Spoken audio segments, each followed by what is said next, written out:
ತರಕ್ಕೆ ಅವರು ದುಡಿದಿದ್ದಾರೆ. ನಾವೆಲ್ಲ ಸಾಮೂಹಿಕ ನಾಯಕತ್ವದಲ್ಲಿ ಪಕ್ಷವನ್ನ ಕಟ್ಟಿದ್ದೇವೆ.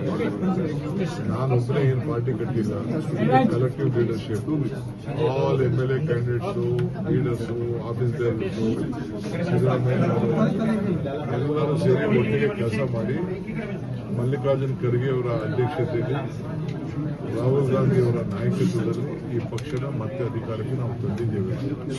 ಅದನ್ನು ಉಳಿಸ್ಕೊಂಡು ಹೋಗಬೇಕು. ಉಳಿಸ್ಕೊಂಡು ಹೋಗೋ ದೃಷ್ಟಿಯಿಂದ ಅನೇಕ ಚರ್ಚೆಗಳನ್ನು ಮಾಡಿದ್ದೇವೆ, ಭೇಟಿ ಮಾಡಿದ್ದೇವೆ.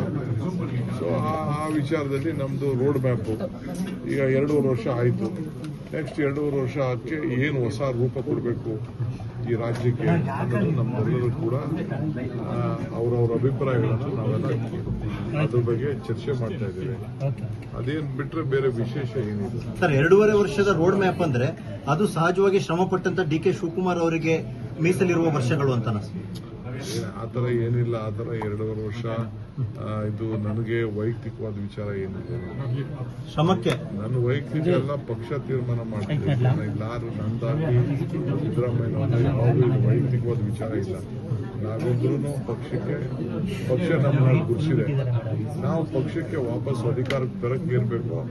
ನಾವೆಲ್ಲರೂ ಸೇರಿ ಒಟ್ಟಿಗೆ ಇರುವಂತ ಮಂತ್ರಿಗಳು, MLAಗಳು, ಕಾರ್ಯಕರ್ತರು, ಚೇರ್ಮನ್ಗಳು, ಬ್ಲಾಕ್ ಅಧ್ಯಕ್ಷರುಗಳಿಂದ ಆದಿಯಾಗಿ ಎಲ್ಲರೂ ಕೂಡ ಕಾರ್ಯಕರ್ತರು, ಪಂಚಾಯಿತಿಯಿಂದ ಪಾರ್ಲಿಮೆಂಟ್ವರೆಗೂ ಇರುವಂತ ಎಲ್ಲ ಲೀಡರ್ಗಳು ಒಟ್ಟಿಗೆ ಸೇರಿ ನಾವೆಲ್ಲ ಕೆಲಸ ಮಾಡ್ತೀವಿ.